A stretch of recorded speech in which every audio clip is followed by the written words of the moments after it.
Okay, my name is Paul Quarter. I'm with Perfect Golf Event. Today we're going to talk about selling sponsorships to a charity golf event, a fundraising golf event, probably one of our more popular topics. And just a couple of housekeeping notes. If you have any questions, there's a question area. You can put that down and we'll get to those at the end. You can always email me personally with questions. It's paul@perfectgolfevent.com. And my phone number's there as well. So I'm glad to talk to people who have questions. Also, I'll be glad to send you a copy of the presentation. So just take my email address down. If you like what you hear and you want to see the presentation, just email Paul@Perfect.Golf.Event and I'll send you a PDF of the deck so you'll have it for reference purposes, maybe for your own review or reviewing with your committee. Okay, so let's get started. Today we're going to talk about sponsorship objectives, categories, finding sponsors, and selling sponsorships. As you know, if you have a charity golf event, sponsorships are really how the money is made. Your objective is to raise money, obviously, for your organization. You want to cover the event costs of all your event day contests and activities. You want to make sure you're giving sponsors the right recognition so they'll come back year after year, and you're providing value to the golfers by having a lot of things happen during the day. But again, if you've been running golf events at all, you'll know that you can make money off of players depending on your costs, golf course costs, etc. But if you really want to make significant revenue, you have to have the right kind of sponsorship sold and set up. So that's what we're going to focus on today. I'm going to break it down, first of all, as we define it, 6 categories of sponsorships. And this is how, I've been in this business 20 years.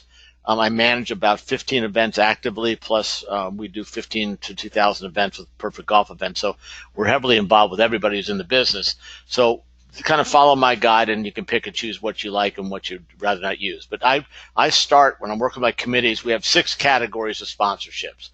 And we set financial goals for each category. And I'll walk through the examples of these in just a minute. But I break my sponsorship categories into these ones. And we'll walk through these in just a second. One thing I want to tell you, no matter what you're doing in terms of the planning process, the one thing you want to do is make sure you've got your financial review set up. And so if you have an event you've done in the past, you obviously want to go through all the things that you offered last year in terms of your sponsorships. What did you sell? What didn't sell? And then set your goals for for going forward. Same thing with your expenses. And so I go through a detailed review on every one of my events. If it's a new event, you can start by putting in your goals, and you can measure it at the end of the event and get ready for next year. But I'm very much into evaluating at a very detailed level everything that we did and where we made our money. So we don't group it into one big thing like, hey, we sold $50,000 worth of sponsorships. I want to know where it came from, and then I want to set goals for improving it each year. So the key is, and I'll be glad to send you a copy of this spreadsheet if you want it at some point as well. So the first category we have is what I call presenting sponsors, and those are the ones the generic ones you have for most events. You might have a title sponsor, you might call it a presenting sponsor, you might have gold, bronze, silver, you might have breakfast, lunch, or dinner, you might have awards reception. These are the ones that, when I look at all the events that get set up in Perfect Golf Event, these are pretty much the ones that they have on their sites. The second category, which I don't see as enough of, which I always encourage people to have more, are contest and event sponsors. So these are people who are sponsoring hole-in-one contest, long drive, closest to the pin, putting contest, shootout, $1 million shot. Let me go back on that. $1 million shot. And so what I'm looking for is sponsors to cover the cost of these so the players have a great experience and I make some money off it. So again, for a hole-in-one contest, a typical hole-in-one contest for $10,000 might be a $300 premium. That covers your costs, but you want to sell that sponsorship for anywhere from $500 to $1,500. So you're making money, and the sponsor's getting recognition. The players get to be in a cool contest. So the second category after primary is contest and event sponsors. And you're always looking for these examples of sponsorships, hole-in-one contests that were set up for events. And you can always, what I encourage people to do is have interesting hole-in-one contests. Have things that are cool, Pebble Beach, wine tasting, or bourbon tasting, trips to Canada. So those are the kind of things that you can look at. Here's an event that did a whole bunch of cool ones: a trip to Cuba, a golf safari to South Africa, a trip to the Final Four. So make sure your event is different and that you have things that are exciting to people. And again, sponsors will pay for those. Same with the putting contest. If you're going to have a putting contest, you want to get this sponsored that covers the cost of it. Players have something to do, but that's another sponsorship category is your putting contest. Next category is hole and pin flag. Now, I'd say every event that's ever been held has hole sponsors. I'm really an advocate of keeping hole sponsors. I like them, but I do pin flags for all of my events. Pin flags are just a great sponsorship opportunity. They're pin flags completely decorated with sponsor logos, all the things that you need. Are going to be about $30. You sell the sponsorships for $100 to $500 per flag. These examples are real ones that were done for events. What's cool about them is they can be framed afterwards. People hang them in their office. I've had some events that I've been doing pin flags for 5 or 6 years, and they have them lined up in their office. If I have a celebrity at the event, I get them to sign the pin flag. So if you're not doing pin flags, it's a natural thing to add on to your event where you can make additional money, plus give sponsors great recognition. It's just a lot of fun, and it helps brand your event. The next category is what I call barter sponsors, and barter sponsors are people that I trade for something. For example, I might give someone a sponsorship if they'll help me with design my marketing materials or my printing. We'll talk about the media in a second, but it might trade for advertising.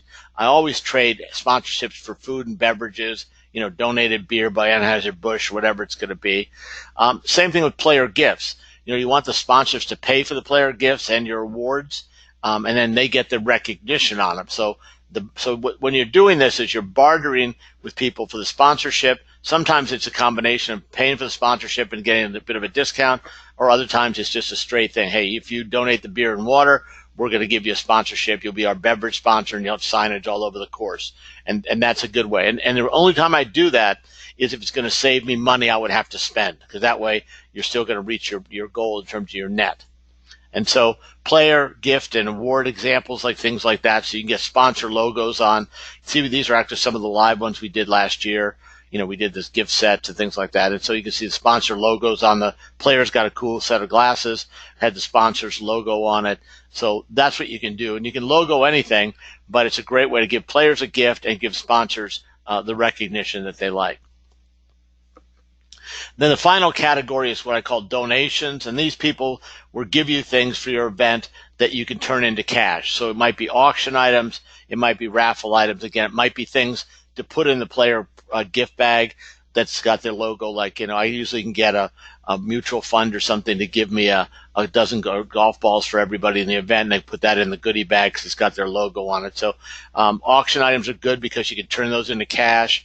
If you can get some good things like raffle items, you can hold a raffle. Again, you turn that into cash. So that's a good area to look at, because sometimes a sponsor can't afford to buy a full sponsorship, but they'll give you, dinner in their restaurant, free oil changes. I mean, there's all sorts of things you can get, but if you're aggressive.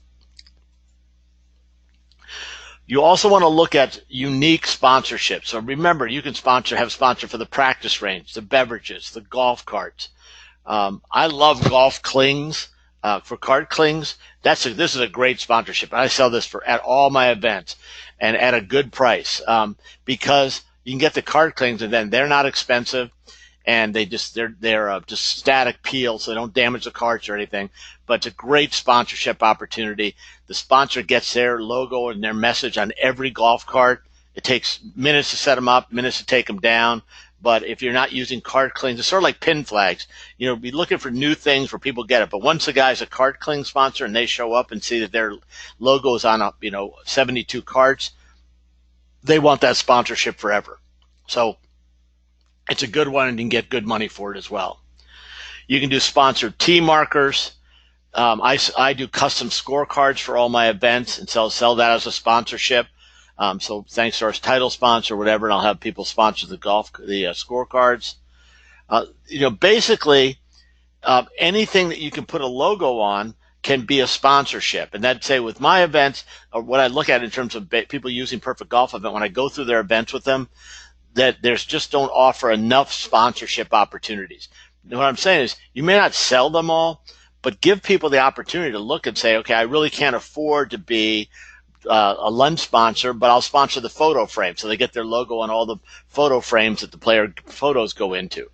So give a wide range. And the good news is, if you set it up, the first year and you measure and say, hey, we sold the lunch sponsorship, but we didn't sell the $1 million shot sponsorship. What do we need to do? What do we need to do to get that sold? So those are the types of things you want to think about. But just make sure you've got enough sponsorships. I'd say that's one of the number one things that I see that people fall short on. You can do a golf ball drop. I added this to a couple events last year, and this sponsorship went great because we actually ended up, having the flag that flew on the helicopter that dropped the golf ball that had the sponsor's logo on it. Sponsor signed up. I did it for 6 events. Sponsor said, I want to be a sponsor again next year. Just sign me up. I love the recognition. So, and if you need help setting up a golf ball drop, let us know. We have a service that we work with that does that for you. And I cover that in my other webinars, but just to think about that as a sponsorship opportunity. All right, so we've talked about the sponsorship categories. In fact, you want to have lots of sponsorships. Remember, and again, I know some of you are experienced organizers, and so please be patient with I talk to some people who are newer at this. Make sure that you're bundling player spots into your larger sponsorship. So, for my events, what I'll do is I take team spots and put them into the sponsorships. I'll remember to deduct it from my available spots, but usually I'll take 25% or more of the player spots that I include with sponsorships. So I might have 144 players and I have 36 spots that I'll put out for sponsors. So the title sponsor might get 2 teams, the presenting sponsor may get 1 team, etc. You get the concept, but it adds value to the sponsorship. So make sure that you bundle player spots into the sponsorship packages as you set them up. And I'm going to talk about that in 1 second. Now I am going to talk about it. This is another area where I think people need to have a broader experience on this. And what I mean by that is you want to add sizzle to your sponsorships. So what I have to say is that you want to say to the sponsor, what am I going to get for my sponsorship? It used to be in the old days that the sponsors would say, oh, I'm just going to donate. It's a good, for a charity. It's a good thing, et cetera, et cetera. Now they want to know what I'm going to get. What am I going to get before the event? Am I get the logo on the website, which you can do with Perfect Golf Event? Am I get branding in the email? Am I going to include it in your press release? Am I going to be in your social media? What's going to happen at the event? Recognition, signage. Can I put a piece of literature in the goodie bags? Can I be listed in the event program? What happens afterwards? Are you going to be mentioned in the sponsor letter? Are you going to give the contact list so they can send an email blast out to everybody with a special offer? So think about it when you're putting your packages together. Say if a sponsor looks at it and says, I'm considering to be a sponsor for this event, and what am I going to get? Make sure you've outlined that all in your sponsorships. And again, that's another area where I feel that sponsored people putting events on fall short. They don't put enough stuff into it. It's not just a sign. I can't tell you how many times I look at a website and it asks the title sponsor, says, I'm going to be the title sponsor, and you get 2 teams and your name on the welcome banner. And they're asking them for $25,000. So that doesn't compute for me. So just be thinking that through. And again, here's an event we did with Athletes vs. Epilepsy, and you can see that what we've bundled together in all the different sponsorships. So you got to have a lot of data there. And I'm going to send you. Remember, don't worry about I'll send a copy of this presentation to you afterwards, so you can have all those notes. But again, look at what have you got on your website. What have you put in your brochure, if you have one, that's going to say to people, hey, I want to be a sponsor.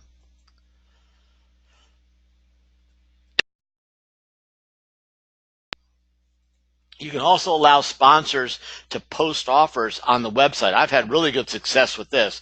So I say to sponsors, hey, come in early. Be a sponsor now. My event's not until May, but you can put an offer up there right now. And so, for example, one of my events, BMW dealers giving an instant $1,000 savings. You go into his BMW dealership, you buy a BMW. You don't tell anybody you've got the certificate. Once you've done the deal, you're about to sign the paperwork, pull it out, and you get $1,000 additional that nobody knew about because you got the coupon. So you can send this with a lot of I've had really good success with sponsors on this to say, hey, get in early, and all the time my website's up, I'll put some offers for you. Come into my restaurant, get a free appetizer. Come into my place of business, get a free tire rotation or free whatever it is, free landscaping review, free dental clean, whatever it is. Think of something like that. So this is, what I'm trying to do here is give you things that makes your event and your sponsorship opportunities different than everybody else out there. If you do some of the things I'm suggesting, you're going to be in the top 5% of all the events out there. Trust me. So that's what I'm trying to get you to that level. All right, now let's talk about finding sponsors. obviously that's a big area that everybody's looking for. How do I get more sponsors? All right, let's walk through that. Okay. First thing you're trying to do is you're trying to build a list of potential sponsors. This is an event that I managed down in Florida. This was our sponsor list for 2018. So when I say that, you can see I kind of can, I follow what I preach. I mean, I sold all the pin flags, hole sponsors, shootout, golf ball, hole-in-one sponsors, scorecard, golf cart, all these sponsorships. So you can see that event is loaded with sponsors. And so when you're trying to get to your event, what you're trying to do is say, okay, I want to fill up as many as I can. So you're looking to get a list of contacts with email address, mailing address, phone numbers. In terms of what you're looking, so let's talk about how you get those. You get in terms of how you start to generate that group. And we'll talk for a minute about past sponsors, referrals, working with suppliers. For example, if you have an organization, anybody who you write a check to automatically should be a sponsor. Law firms, banks, cleaning services, security firms, accounting firms, whatever it is, local businesses. And actually, this is an interesting one. I've had really good success with foundations. It turns out there's a lot of people that have personal foundations out there. I mean, they're wealthy people and put some money aside, and they'll fund things. They don't like to be out in the public that much, but I get referred into them, and then someone will give me I do one here event in St. Louis where somebody introduced me to somebody who has a private foundation, and they became our title sponsor for our event. And this will be the third year that they've given us $100,000 as the title sponsor. It comes from a personal foundation that someone referred me to. So it's an interesting concept. I didn't really know they existed, but once I found a couple of them, they're very valuable for us. So if you're trying to get your list together, you're going to start with your committee. So committees are obviously the lifeblood to any golf event. You got to get your committee members to start together, and that's how I identify my committee members. As I said, what can they bring to the table in terms of contacts? So you ask your committee members, who do you know? Who can we think of as potential sponsors? And also I ask the committee members to be a part of the sales process. So if somebody says, oh, I think a great sponsor would be Commerce Bank, I know they have a marketing department over there, my brother-in-law's in there, or I do business with Commerce Bank, then I say to the committee member, could you set the appointment up for us? Would you mind calling them and saying, hey, we want to come in and talk about our golf event? And sometimes I'll ask them to go with us. So depending on the level of sponsorship we're trying to sell. But committees are a very good place to start. I try, and I know all committees are volunteers, but what I'll do is I'll set a goal for each of my committee members. So each committee member says, okay, you got to give me so many sponsor dollars and so many players. Let's all have a goal. Again, you can't rule it with an iron fist because they're volunteers. So I say, come on, let's everybody try and get 2 sponsors and 2 teams, and we'll be set for the event. If your organization, if you have supporters already that have done something, obviously with the previous golf event or previous of any kind of event, you want to get to that database. If they've been at your trivia night, your gala, whatever you can get to, it's an excellent source for sponsors and players. And obviously, you can upload all that stuff into Perfect Golf Event. You'll be able to do email blasts. So go to your current supporters. So start with your committee members, then you go into your your current supporters and asking them for potential. I do a lot of research, depending on where my golf event is, looking for people like Chamber of Commerce members, marketing and advertising clubs, community business directories. I'm just trying to build a list. So, like, for example, I live in Clayton, Missouri, and Clayton does a community directory every year, and it's got every restaurant, every bank, every business in town is in the directory. It's probably about 40 pages with their address, their phone number, everything I need. It's right there in the community directory that they publish. So if you've got a golf course or golf event in a particular community, you might check to see if that community or other ones has a directory of businesses. Some of that same town, Clayton, has an online directory as well. So they've converted that written document. They also post it online. So it gives me a list of all the particular businesses in that particular market. And I'm going to tell you what we're going to do with these in just a second. But you're trying to gather additional potential people to support your golf event. I had, for example, I worked with an event. It was a new golf event, and one of the things they didn't want to do, They did not want to take their existing sponsors who support their gala, which is their big event. And they said, we're going to have a golf event, but we don't want the gala people to switch over to the golf event. We need to get new sponsors. So they went and they did their research and they identified 300 businesses following some of the steps I just gave you. They sent a personal letter outlining the event details, how the funds would be used. They had a brochure on their organization. They had a brochure on the event. They included a link to their website they set up with us, and that was their package that they sent to it. From that campaign, they got 41 new sponsors for their event, including a title sponsor and hole and pin flag sponsor. So that, to me, was a remarkable thing. So when I tell people, sometimes you're going to have to work off referrals from committee members, supporters, staff, prior participants, but sometimes you'd want to go out there cold and introduce somebody. Maybe somebody hasn't been supporting a golf event and wants to get involved, and you're the perfect opportunity to do it. So that's important. I also do things like this. And again, if you do some of this stuff, you'll be in the top 5%. I know when we get our Val packs, you always throw the Val pack away, or maybe you keep it open for pizza. What I do is I take the Val packs, depending on what market I'm working, or if I'm working with committees, because I do events all over the country. I say, hey, save them, and let's go through and let's look to see who's in there. Because if somebody's wanting to advertise, it means they believe in advertising now, and I'll go to them and I can make a presentation to anybody that they'll get better response at a golf event than they're going to get from buying an ad in Valpak, because they're going to get in front of the right demographic of people, the people with money, people who have leisure time to play golf, people who are business are successful men and women. And so that's my message, that you can get a more targeted response with my golf event than you would just putting a bunch of Valpaks out there. I also look to see who's supporting other events. So when you look at your local newspaper, your local flyers, look at says, hey, thanks to our sponsors. Maybe they had a 5K run or something like that. But if you have people there that have advertised or supported other events, I put them on my list, and then I'll go to my committee and I'll cut it out and take it to my committee and say, okay, who knows somebody from this company or that particular company? Because they obviously believe in advertising, so let's get them to support our golf event. What you're trying to do is, and I'll show you the form in just a second. You can also just do internet research. Give me a search for new businesses. And, my family has a business in Wayne, Pennsylvania, for example. So if I was doing a golf event in Wayne, I might search for new businesses in Wayne, Pennsylvania. Just because somebody moved into town, maybe they're trying to get introduced to the business. And so I look at it and go, okay, you want to meet a bunch of new people in town? Come to this golf event and you'll meet a lot of people. I read business journals to see for new businesses opening up, expanding, or growing. I look at recruiting ads, because if somebody's recruiting, it means they're growing and they want to continue to grow, and I'll talk to them about my golf event. So what you're trying to do is just build this list, and what it works is this. If you have a new event, you're starting from scratch, and you're going to take these people, you're going to look at the company, and you're going to take it, and you're going to say, all right, this one could be a primary sponsor, this could be a contest, this one's a smaller business, so maybe a donation. I'm sorry, go back. And you're trying to plug them in to categories. So you're working with your committee and you're putting this together. So what you want to have is a prospect list that says, here's all the people I have, and this is, put them in an Excel spreadsheet and go down as many columns as you want.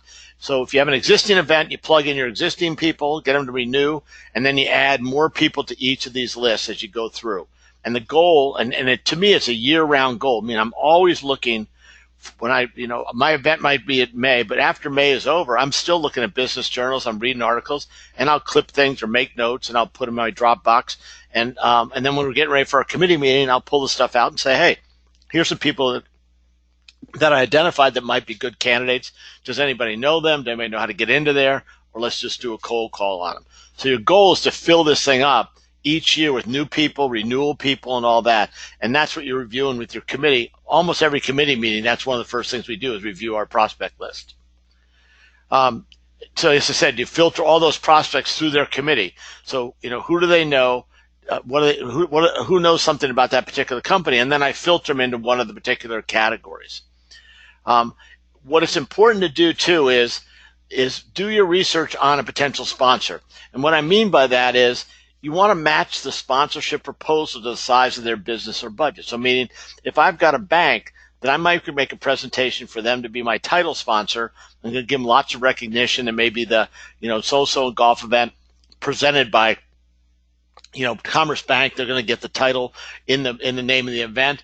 But if it's a flower shop, I'm not going to go to a flower shop and make them my title sponsor, but I might look at them as a donation sponsor, a whole sponsor, a pin flag sponsor.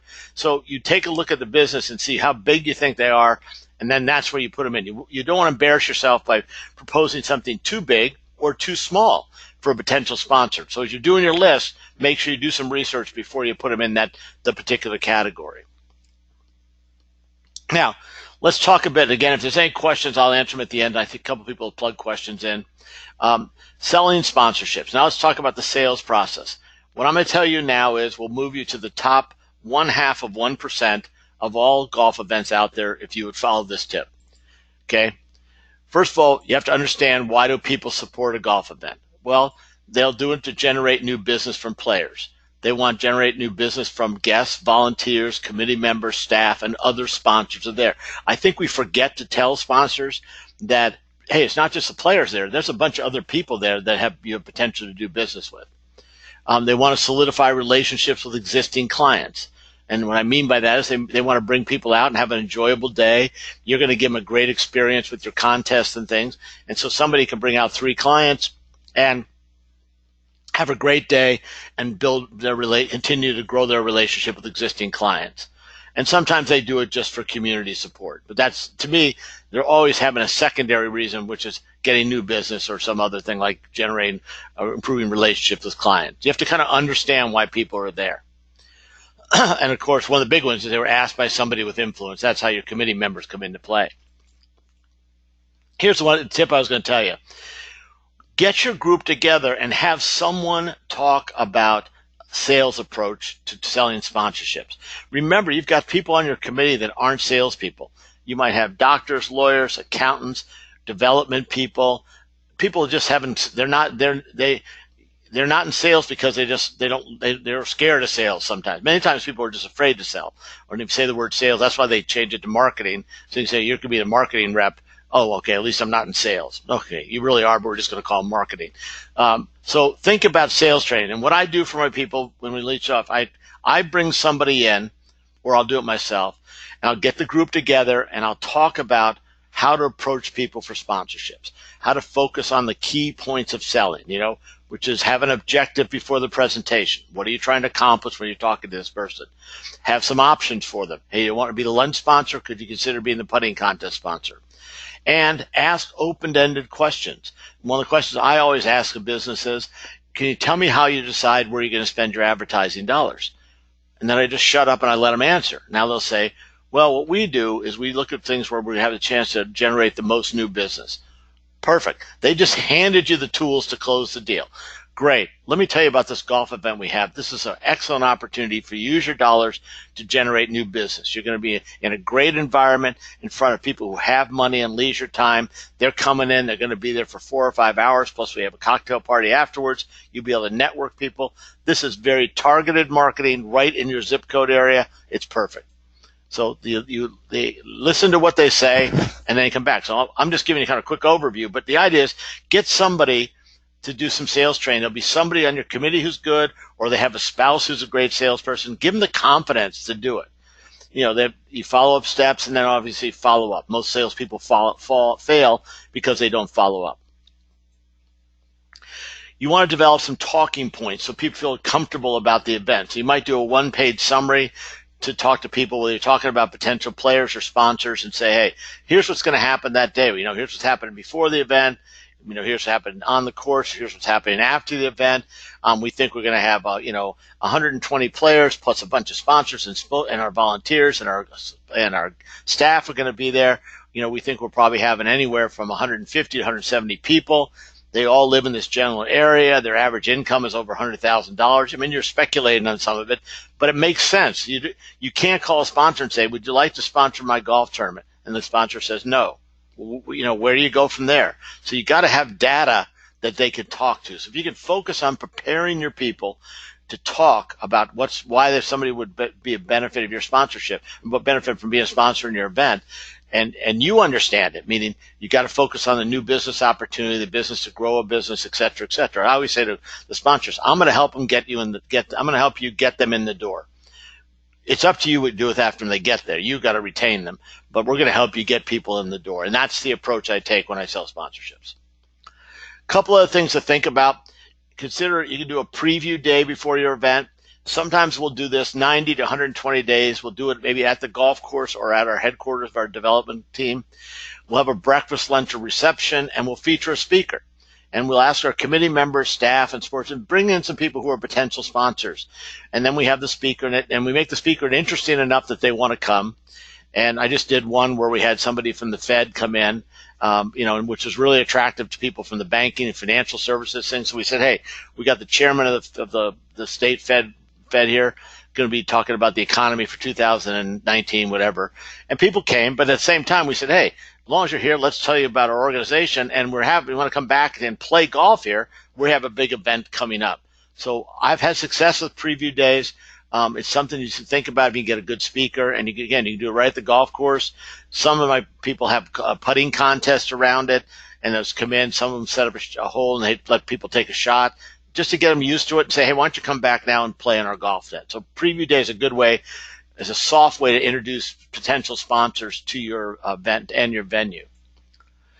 Do a press release. I use a press release that talks about the results from last year. I include case studies of quotes from people who benefited from the funds that we raised, talk about what's enhancements are coming, and talk about sponsors. And so do a press kit, and the press kit's good. I'll be honest with you, you don't get a ton of media coverage off a press release, but I use it to sell as sponsorships. I'll put a kit together in a folder with a brochure, a letter about the organization, and my press release, and now that's sort of my sales kit for sponsorships, and it just looks really professional.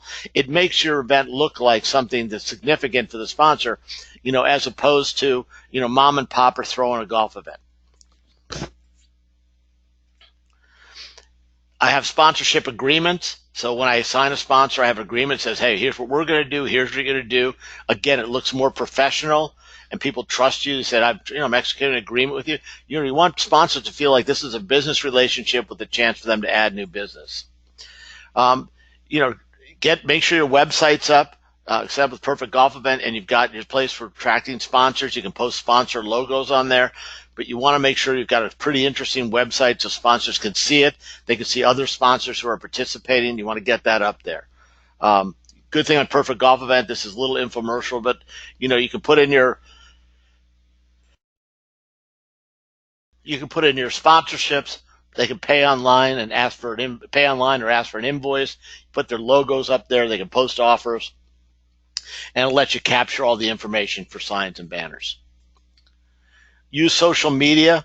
So when I sign a new sponsor up, I make sure that I go out and I post and say, Commerce Bank is going to be supporting the Loyola Golf Tournament. Thanks to Loyola. Please join us on this date. So post things on your Facebook, whatever Twitter you have. If I've had some sponsors who have YouTube videos that we've posted on our website as added exposure. Another important thing to think about is testimonials.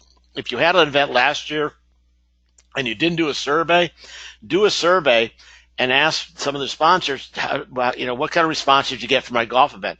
If you can get some sponsors to say, hey, that was our first time sponsoring it, and it was wonderful, and we got new business out of it, man, that's gold. And then I post that all over my website. I put it in my marketing literature. I make sure my sales team has it.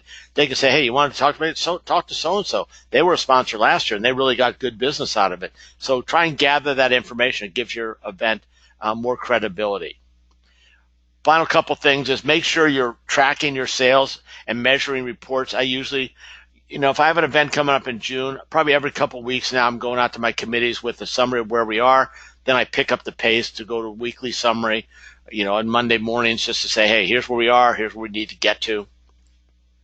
I try and recognize success. When people sell a sponsorship, I make sure I recognize them. Remember, most of your people are volunteers on your committee, some of your supporters, so recognize them. Thanks. I know people who are, major executives that are on some of my committees, and they love it when they get recognized because they're successful because they like to be successful, and we recognize them. So make sure you recognize everybody. And then certainly after your event, make sure you've thanked everybody. Did you do that this year? Have you visited all your sponsors? We go see all of our major sponsors, a couple weeks after the event. We may take them a thank you gift, like this. We had a frame print done for one of my schools that we took for them to put in. We had it engraved with their sponsor's name on it and all that. And again, sometimes if you haven't done it, you missed the fourth quarter, but think about it for next year. We also run sponsor sample ads or thank you ads in some of the markets where we've had really good sponsorships. All right, so a couple things. Make sure you've launched your event now. Get things out there so people know about it, so sponsors can start putting the money in the budget. If there's things I can help you with, I'm going to leave this up while I look to see if there were any questions. Just email me, Paul at Perfect Golf Event. If you want a copy of this presentation, feel free to call me if you have questions.